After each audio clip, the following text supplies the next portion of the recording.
માંડવી તાલુકાના તડકેશ્વર ગામે પોલીસને મળેલી બાતમીના આધારે તપાસ કરતા ગૌમાંસ તથા પશુઓને ઉગાડી લીધા હતા।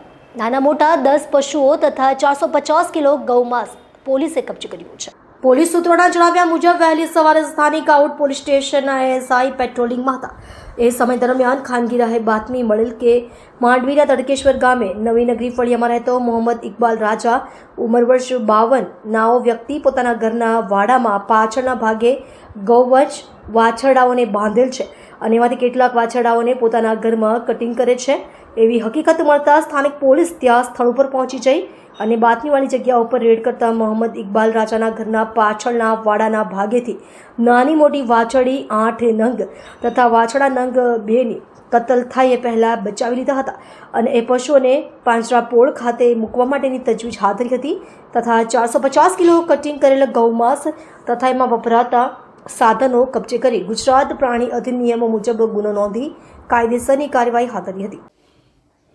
सूरत रेंजना आईजीपी श्री प्रेमवीर सिंह साहेब तथा डीआईजी श्री हितेश जोयसर साहेबनी सूचनाथी डिविजननी अंदर आवेला पोलीस स्टेशनों गौ कतल है एने रोकवा माटे थईने सूचना आपवामां आवेली अने ए अनुसंधाने आजरोज वहेली सवारे मांडवी पोलीस स्टेशनना पोलीस इंस्पेक्टर और स्टाफ ने बातमी मळेली के तड़केसर नवी नगरी फळियामां रहतो एक ईसम है ए पोताना घरनी पाछळ फळियामां अमुक गायो छे एने बांधेली छे अने गौ कतल करी रह्यो छे।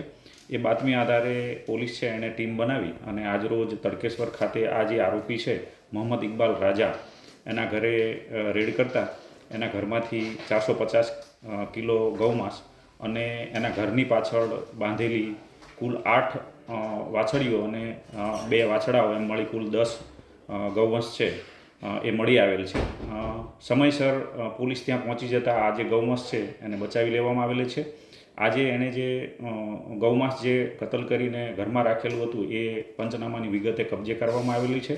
આ વાછડીઓ છે એની કિંમત 60,000 ગણવામાં આવેલી છે અને એની ગૌમાંસ છે એની કિંમત 45,000 રૂપિયા ગણી પોલીસે કબજે લીધી છે। એ ઉપરાંત આ ગૌ કતલ માટે એને વાપરેલા છરા કુલ નંગ 7 છે એ નાના મોટા મળીને કબજે લેવામાં આવેલા છે। મોબાઈલ છે અને એની સાથે તાડપત્રી અને અમુક જે લાકડાના જે એને સપોર્ટ રાખેલા હતા એ તમામ વસ્તુઓ પોલીસ દ્વારા કબજે કરવામાં આવેલી છે।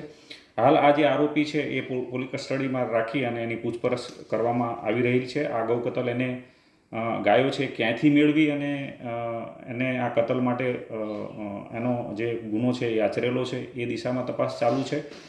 કોને આપવાનું હતું આમાં કોણ કોણ સંડોવાયેલ છે અન્ય કોઈ વ્યક્તિ છે એની આમાં સંડોવણી છે કે કેમ એ દિશામાં પોલીસ દ્વારા હાલ તપાસ ચાલુ કરવામાં આવી રહી છે। આ આરોપી છે એના વિરુદ્ધ હાલ બીએનએસની કલમ 325 અને 223 તથા ગુજરાત પ્રાણી સંરક્ષણ અધિનિયમ 1954 અને 2017ની કલમ 5(1) તથા 8(1), 2, 3, 4 અને પ્રાણી ક્રૂરતા અધિનિયમ 1960ના કાયદાની કલમ 11(1)L મુજબ ગુનો દાખલ કરવામાં આવ્યો છે। આ તમામ કલમો છે એ આજીવન સજાને પાત્ર કલમો છે। એટલે હાલ આ જે આરોપી વિરુદ્ધમાં ગુનો દાખલ કરી અને પોલીસ દ્વારા તપાસ ચાલુ કરવામાં આવેલી છે।